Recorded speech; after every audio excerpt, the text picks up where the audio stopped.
Welcome back, everyone. When the going gets tough, the tough get going.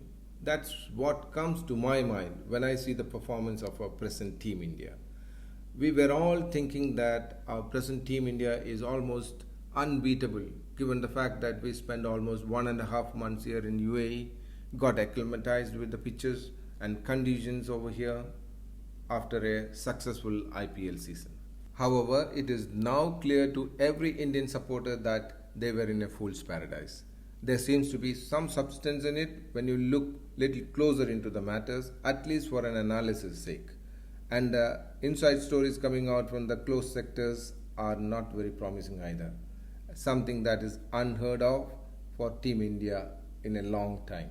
We played mostly against our own domestic players in IPL with little participation of some international players.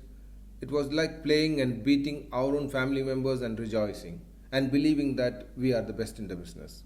Beating our own cousins at home is one thing, but when you play against the boys across the street, we come to know where we actually stand and how good we are. This is the lesson we now learned. It is not our reputation, it is the application that wins a match. That is what the Pakistani youngsters have taught us. Most of the Pakistani players were kind of amateurs in the circuit and probably traveling outside Pakistan for the first time.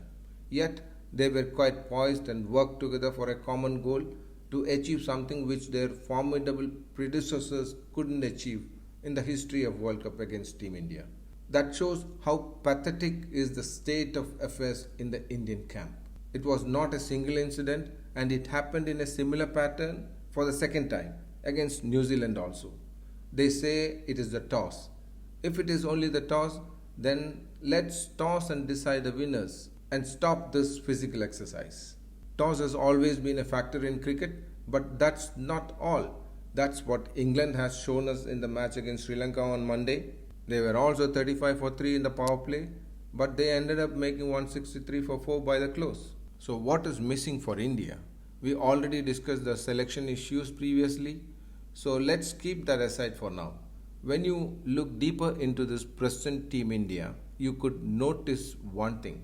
That is the X factor which is missing in this lineup compared to any other Indian team which performed on a big stage from year 2000 onwards, ever since Ganguly took over as captain after an era of Kapil Dev and Azharuddin.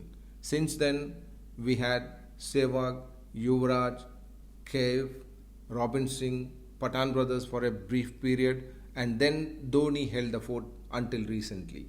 There is now a vacuum there, and it is quite obvious. Not even a Suresh Raina is available in the middle order for that matter. There is no X factor anymore in this team, which is the main problem here. Probably we couldn't foresee that before someone as tall as Dhoni retired. It could be more of an administration issue than from the captain and coaching staff sector. They can only play with the 11 or 15 players they are provided with. The closest player in this category is probably Rohit Sharma. KL Rahul is yet to prove his capabilities on a big stage outside of IPL. Kohli is a class act, but not quite that X factor in T20s. However, he has tried his best against Pakistan to lift the team from 31 for 3 to 151.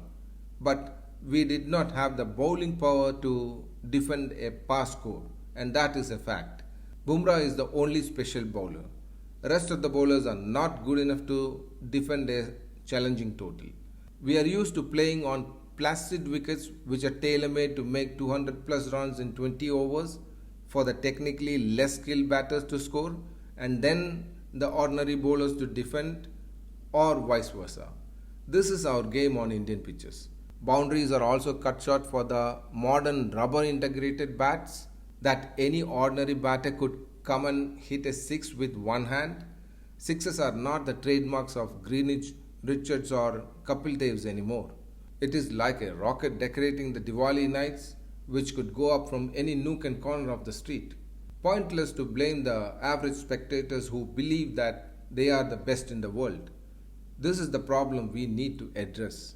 We need good sporting wickets in India, not batter friendly wickets everywhere across the country.